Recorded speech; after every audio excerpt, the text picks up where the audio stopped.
I guess, how hands-on are you in really getting into the nitty-gritty of what they're doing in Sweden versus what they're doing in the States versus Canada or different parts of those countries? Are you like pretty dialed into what's happening there, or are you kind of Sure. just so Yeah. like so if you are, then what do you notice? Are there anything that stands out to you about like the coaching styles or coaching qualities or what the focus is on coaching in different countries or different areas, and like maybe bridging the gap for people that are in Canada or the US? Like, what are some of the Yeah. interesting points that you've noticed?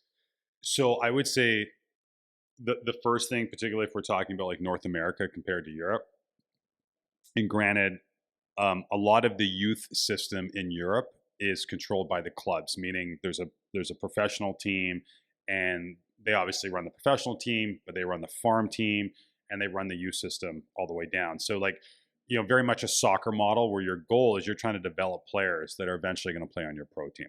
So the fact that that just equates to more resources, a lot of mostly full time coaches. So there's that, certainly that sort of fundamental difference. But I would say the number one thing that stands out to me, like when you sign your kid up for hockey, it's kind of like going to school. Like they're going to tell you, like, when your child is 6, they're going to work on these skills, and that's going to allow them to graduate to here. And you can look at that. I mean, you're going to know what your child or your kid's going to be doing when they're 14. And so again, very similar to an education model.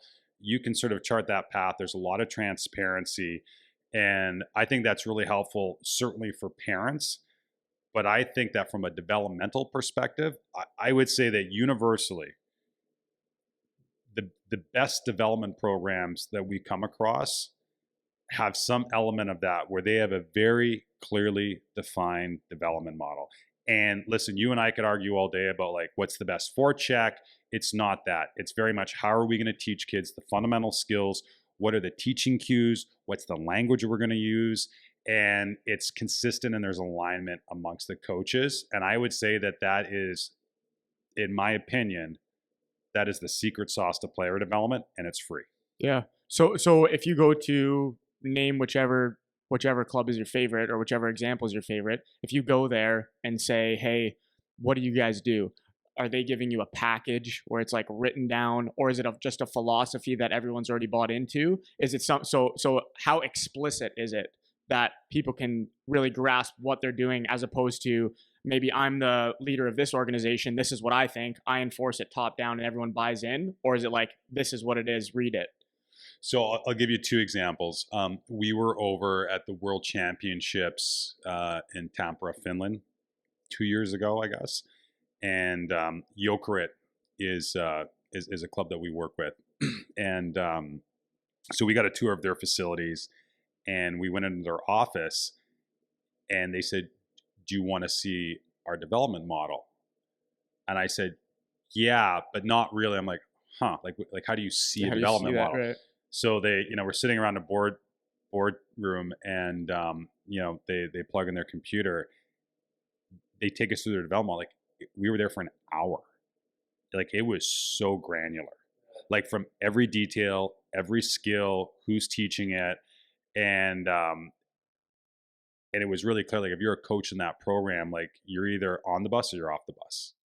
And they had I think the one thing that stood out to me, and this might be maybe even more of a an indication of culture, like in Europe, the coaches there seemed a lot more comfortable being a part of something bigger than themselves, meaning like it wasn't about them winning or the recognition that they would get. Like they really felt like I've got this responsibility. If I'm teaching, you know 10-year-olds, I take a lot. I'm not taking, my pride comes from developing that player, and for the coach of the 11-year-olds to come to me like the next year and say, "Hey, you did a great job," and that they felt that they were sort of almost like just a spoke in the wheel of this player development model.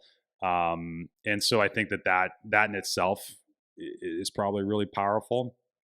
And the other thing that really stood out is, again, a little bit different because a lot of the coaches, it was either a job or there was, it wasn't necessarily volunteer based, but the clubs were like, if you were really good at working with 8-year-olds, then you just worked with 8-year-olds. So like we had once hosted some coaches in Vancouver from Djurgården in Sweden, and all the coaches there, like they generally worked in cycles, meaning like one coach, and he was in his early 70s, and he'd been coaching for Really? 40 years. Holy.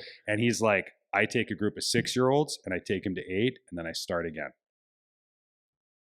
every 3-year cycle. So there's not a lot of cross responsibilities where like the guy that does the 6 to 8 year olds is also the skating coach for the 14-year-olds and does video. Like it's you have your responsibilities within that. Like it's not a ton of crossover from. Sure, and I think there's certainly some, I think, some various in some of those areas, but I would say for the most part it's like they find specialists, and if you're really good working with kids, because I think for anybody that's coached, like I mean I coach my little guy in U7, like I've coached for a long time. That was a learning experience. Like I needed a whole new toolbox for that. So I think they're really mindful of like, it's not just the technical knowledge, but it's like, how do you just connect with kids? Like, like, listen, there's probably a lot of NHL coaches out there that probably don't feel super cozy or comfortable on the ice with a group of 8-year-olds, but some people do, and that's their superpower. So let them deal with that and really focus on their strengths. I think another really good example of like that sort of, that development model, Frolunda, who, are, if they're not the gold standard for player development, they're right up there with anybody in the world.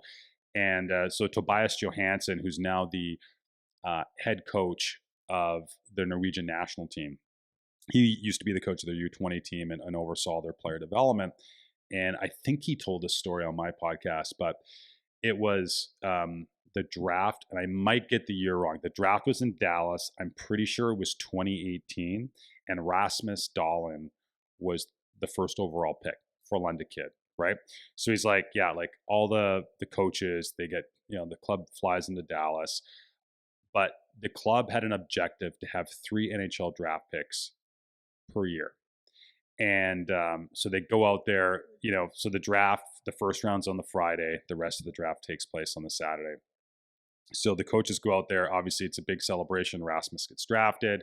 They have a couple kids that are in the mix. They go and celebrate on Friday night. The rest of the draft hits on Saturday. No other Finland players get picked. They're flying home on Sunday. And he says, they get up on Sunday and they'll have an email from Roger Ronberg, who's the head coach of the pro team and kind of oversees the program. And he's like, hey, everybody, hope you all enjoyed your time in Dallas. Just want to wish everybody a safe flight home. We're going to have a staff meeting on Tuesday because our development model is broken. We didn't get the results, and we need to collectively get together again, and we need to figure out how to make it better. I would say that, again, I don't want to paint everybody with the same brush. I think typically the mindset in North America is we need to recruit better, or we need a coach that's going to attract more talent. We don't go back to, we have this agency where we control, like, we're the ones that are going to influence the talent that we develop. Yeah.